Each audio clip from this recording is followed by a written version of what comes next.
Mallorca, apart from party beaches and sangria. Depths of the deep sea. We dive into it. On horseback, the Beach Polo European Championship 2013. A different kind of cruise with the Vikings. It's the substance we all need to survive. And no, I'm not talking about chocolate or other endorphin-producing substances. It's about water. We're going to be on the water. We're going to be surrounded by water. We're even going to dive into it. To put it in a nutshell, it's about to get wet. And with this, hello and welcome to a new and fresh edition of In Life. Great that you could join us again. Now, it's called Malle and is Europe's #1 party island. Mallorca, famous for the 3 S's, summer, sun, and sangria. This, however, is only one face of the island. The other one is the one you should really get to know. Beautiful bays, fantastic beaches, cultural highlights, untouched nature. Often a change of perspective can work wonders and reveal magical places. The Balearic island of Mallorca stretches 98 kilometers east to west and 78 kilometers from north to south. It is best explored by car. Rental car dealer Jose Martin knows why. It's very important to have a rental car on this island. We have a good bus system, but by car you can get wherever you want. Mallorca has quite a lot more to offer than one might expect from this party island. The mountains are a paradise for keen hikers. Nature lovers will be able to experience special moments on the island.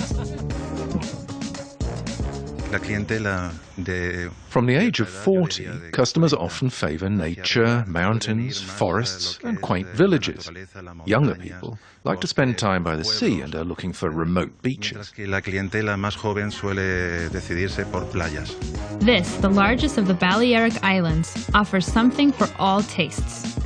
Now, from the south off to the north, Cap Formentor is at the northernmost tip of Mallorca. This peninsula, projecting 15 kilometers into the sea and featuring impressive rock faces, offers breathtaking views. The drive is, however, recommended only for drivers who don't suffer from vertigo. Fashion photographers, too, have discovered this location for themselves for photo shots. Today, the task was quite clear. Autumn fashion, sporty outdoor outfits, with a hint of elegance. This location is perfect for photo sessions of this kind. Pleasant temperatures and yet some rustic autumn atmosphere. And because we can count on almost 300 days of sunshine per year, usually the weather is pretty reliable. Fantastically blue skies, some dots of cloud. It couldn't have been any better. And the result looks pretty good too.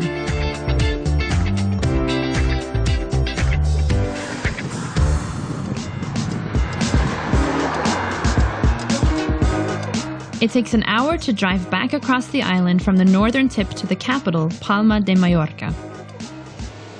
Here you don't just find the classic tourist program of beach, sun, and sea. The La Suey Cathedral alone, landmark of the city, is most impressive. This sacral building, dating back to the 13th century, is majestically situated above Palma's harbor area. And the historic city center, with its Hispanic, Catalan, and Arabic elements, radiates pure Mediterranean flair. Just about 30 minutes from Palma is Port Adriano. Those who feel like a sailing trip, windsurfing, or diving should certainly not miss out on this hot spot on the island. From here, you can start out on perfect trips. Because around the Balearic island of Mallorca, Ibiza, and Formentera, you'll find some of the most beautiful diving areas of the Mediterranean Sea. Brad Robertson from Australia has also discovered the appeal of living on the island. The fact that Mallorca's got 5 marine reserves, and we're lucky enough to have some of the healthiest marine ecosystems in the whole Mediterranean here in Mallorca. With all of my diving experience in Australia on beautiful coral reefs, it's nice to be in the Mediterranean and actually see healthy environments underwater. It's with good reason for sure that these protected areas are described as the island's best diving spots. And you'll also have the chance to dive a bit deeper into magical Mallorca.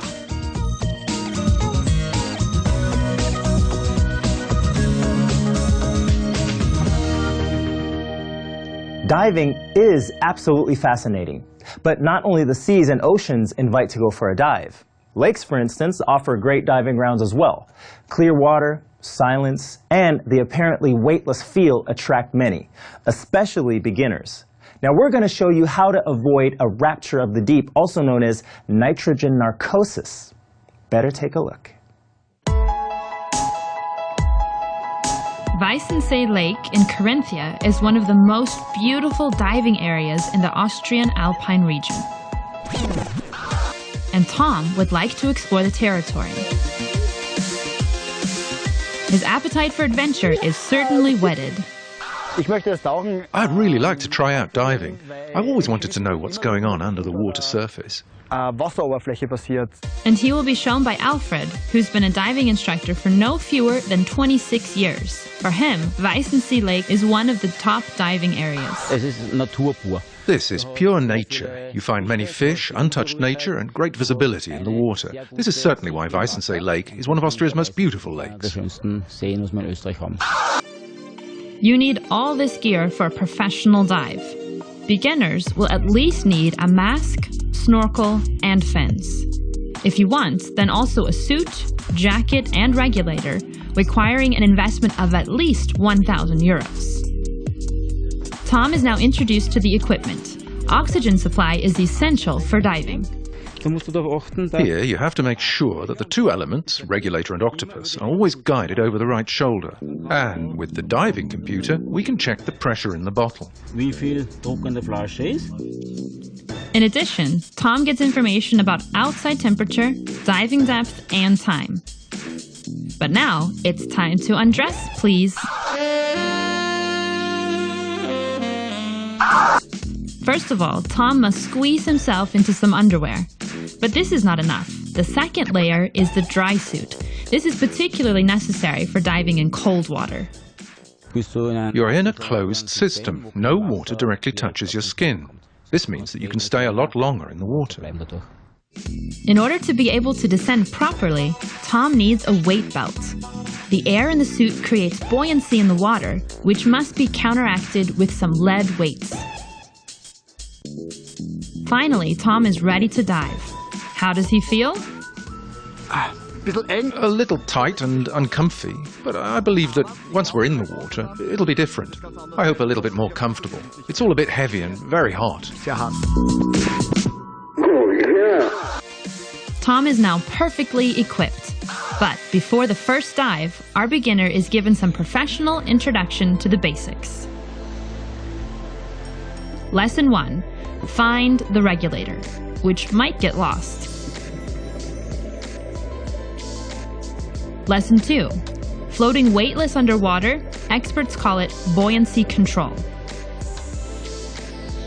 Lesson 3. Emergency drill. In case the diving equipment fails and you have to share air. Lesson 4. Underwater communication.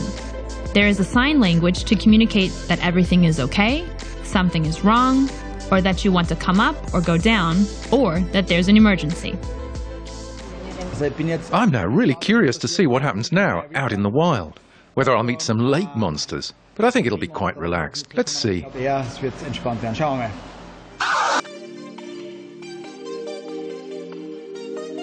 Tom already fulfills two important requirements: fitness and psychological resilience. Diving isn't without hazards. Lungs and ears are particularly sensitive. Dr. Udo Aneg is a specialist in diving and hyperbaric medicine. Most frequent cases involve decompression sickness. This is a classic case in diving. Nitrogen bubbles forming due to excessively prolonged or deep diving. The combination of both factors leads to a massive flooding of nitrogen into the body. If the diver then goes up too quickly, the nitrogen starts to bubble in the body, enters and destroys tissue. The phase of coming up is essentially for counteracting this. Slow, controlled ascent with decompression breaks. In the event of an accident, things have to be handled really fast. In this pressure chamber, injured divers can be given special treatment. Then he comes in here, gets to breathe oxygen only, and is compressed to an equivalent depth of 18 meters. Then kept there for 4.5 hours, and is then brought up in small steps, ultimately to normal pressure, so as to expel the nitrogen safely. Provided with all this information, Tom can now finally descend. But on his own, he doesn't really feel comfortable. Where's Alfred? Today, the diving teacher is his buddy, since the basic rule is never dive alone, but always with a partner. It's important that you should always be on my right. The distance close enough that we're still able to touch each other, then I'll be able to help you should there be a problem. The two descend into the underwater world of Weißensee Lake. The most beautiful season for diving is autumn. At this time of year, the fauna are at a peak and the water is still warm. A depth of 99 meters, excellent water quality, and the consequently large population of fish make Weißensee Lake a great experience for beginners and professionals alike. By the way, during his first dive, Tom gets to experience what happens when you are suddenly out of air underwater. Somehow we pulled out this dummy thing. What's it called? Regulator. Pulled the regulator out and there was a short ooh, and then it went back in. At the first moment it was like, wow, and how am I going to breathe now? But it worked. So Tom has to work on his fine-tuning. But there is time for a resume. Well, today was actually quite good fun and interesting. A completely different world for a change. I will not become a professional diver, but I'll surely try it on my next holidays. It really was fun. And what does the pro think about his performance? Totally okay for a first-timer. We've had far worse. What? Far worse? So then, in future, Tom will certainly dive, but not sink.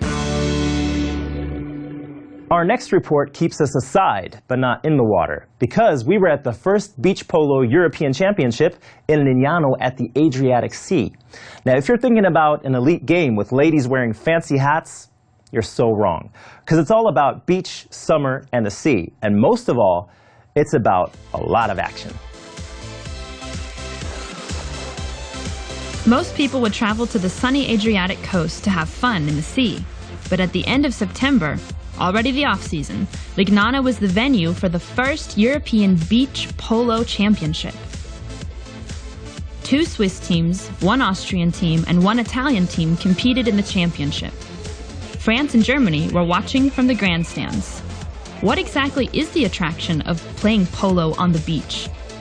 You have to stage something for people. They want a story. They want atmosphere. With sand and beach, you always communicate holidays, which creates a truly new setting for people. Better than standing by a huge grass surface where people can't see properly, where there's no presentation, no music. I think what's essential here is the atmosphere. In his day job, Uwe Seebacher is a manager, but his great passion is the noble horses. However, this successful polo player has not been riding long yet. 2005, in Uruguay on the dunes. I had to learn to keep myself on a horse. I deliberately don't say riding, since riding is completely different. I learned on the dunes and then I saw polo and was fascinated right away. Each game is subdivided in 4 periods, so-called chukkas. In beach polo, 1 chukka has a duration of 7 minutes. The objective is to score as many goals as possible. The action on the field can be experienced pretty close, because at just 30 by 60 meters, it's a lot smaller than for a tournament on grass. Teams consist of 2 people and 2 horses each. The sand is specially prepared to keep the horses from sinking in. And what is it that makes the real difference? Polo is down to earth, likeable. One learns this. Once you've been on a polo field in Argentina, Uruguay, Brazil, all social layers are there. It's something people share. What was done in Europe to date was exclusive, and that's wrong. This sport should be staged sympathetically. So what do you need to play? A ball, a bamboo club, a whip, leg protection to protect from kicks and club blows, a helmet, a rider, and not forgetting, a horse. Bipeds are accommodated in an elegant beach hotel. Quadrupeds are housed at a nearby horse hotel. Here they're as well looked after as their owners. Polo players see their horses not just as a normal farm animal. For me, they're sports partners who have to be treated equally with regard to everything, training, preparation and food. I have to make sure that there is medical care. I have to look after it. I have to understand it. I must be able to read the horse. And in contrast with normal polo, here riders look after their horses themselves. We go to the stables in the morning, feed the horses or have to muck out. It depends on the stable's services. Then we exercise them, which means we give them 10 to 15 minutes in order to relax them. Back to the tournament and the upcoming hope of beach polo, the Swiss junior polo champion. Today, the youngster plays against adults only for the European Championship title. Hallo, ich bin Yannick. Hi, I'm Yannick. I'm 12 years old and I love playing polo. For as long as he can remember, Yannick has lived for and with horses. And since he was 9 years old, he has been playing polo and beach polo himself. Yannick's mother knows that the sport can be rather hard, too. These are boys and they're not careful. There's lots of adrenaline, testosterone and a lot of action.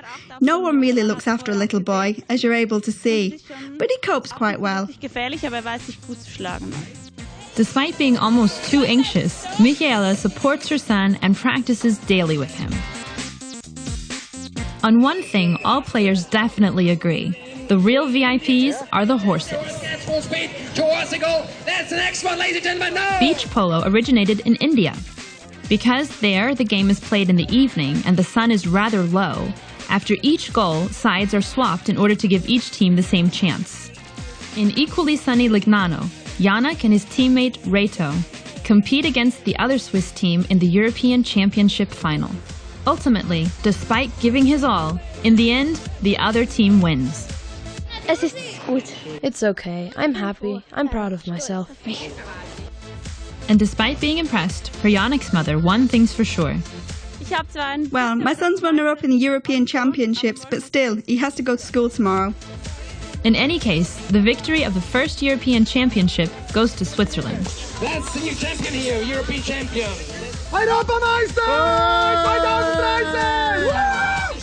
In this European Championship, Yannick might only have been runner-up, but in the next one, he might well be the winner. For me, Yannick represents the new generation, which has developed the right way and has the correct mindset. We need some sustainable development and proliferation of this beautiful riding sport. This first Beach Polo European Championship certainly was fun. Now that is polo of the next generation. And I have to admit, it looks great. But anything is more fun if you can do it on the beach. From the precious South American polo horses to a complete different way of transportation. The ingeniously constructed ships of the Vikings brought them to the coast of North America, and that even 500 years before Christopher Columbus. Now, the Battle of Hastings in the 11th century ended the Norman conquest. Well, you think it ended, because in a small village in Austria, they're still around, the Vikings. So this is what they're like, the Vikings of the modern era. Just like their ancestors, they too ferry up and down Europe's rivers incessantly. They feel particularly comfortable in Klein Reifling, a village in Austria. With their flagship Serra Tor, named after a Germanic weather god, they have been stirring up the waterways for years, as here on the river Enns. Technologically speaking, they are clearly superior to the Vikings of the 11th century. Of course, we brought our 140 horsepower along because we said that we won't rely on it entirely. We follow the group, whether they want to row and how often, and we can see that this benefits teamwork. A particularly amusing type of the modern Viking is called Enstal fun. They don't care about raids or expeditions of conquest. On the contrary, they enjoy meeting like-minded people whom they welcome on deck from May to October. The term Viking comes from the Old Nordic word vikingar and means seafarer. The one with the largest horns is of course the leader of the troop. He is also the one with the necessary foresight. I'm Heinz, but I pass myself off as the one people ask me to be, and I simply join the game. Heinz also built the boat himself, a technical masterpiece. A former service vessel made of polyester was turned into a 20-meter-long wood-paneled Viking ship. It has 8 bulkheads and is therefore unsinkable. What we did was to add a pointed bow and stern. Viking ships were built a bit differently, but we did our best to recreate it so that it really looks like a Viking ship. Only a few meters away is the Nordic Men's Educational Institution. What is clear from the outset, to become a Viking is no picnic. This time, a group of Red Cross workers from Lower Austria tries its luck, among them university student Alexandra and IT support technician Anton. I only have one goal in life. I'd like to become a real Viking. I will pick up a Viking today, that's my goal. Only those who successfully pass the Viking final examination are admitted to the restricted circle of Vikings. Both Alexandra and Anton have to demonstrate their dexterity, strength, and accuracy at different stages. Given that Anton doesn't want to become a real Native American, but rather a Viking, he mastered archery very well, just as Alexandra, who has already internalized a Viking's characteristics. Brave, self-confident, strong. Thieving, predatory. Persevering, motivated, along these lines. This is what we also try to be today.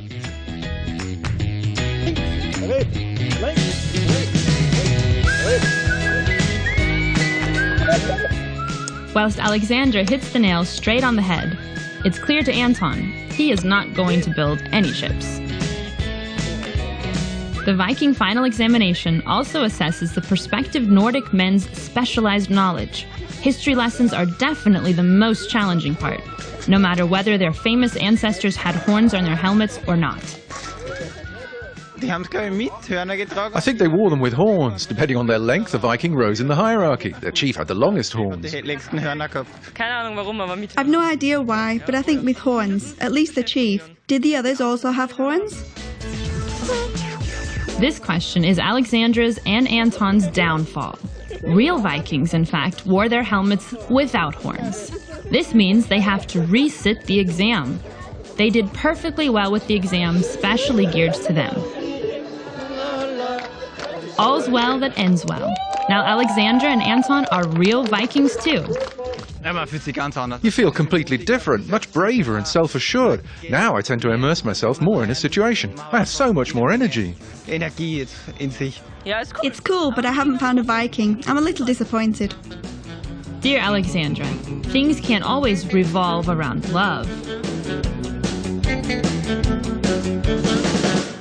Well, that looks good, but would they have survived back then? That's another question. We'll be back again on October 29th with a new edition of In Life, and then I'm going to show you how to get into the right mood for the upcoming fall season. Until then, take good care, and I hope to see you again next time. Bye-bye.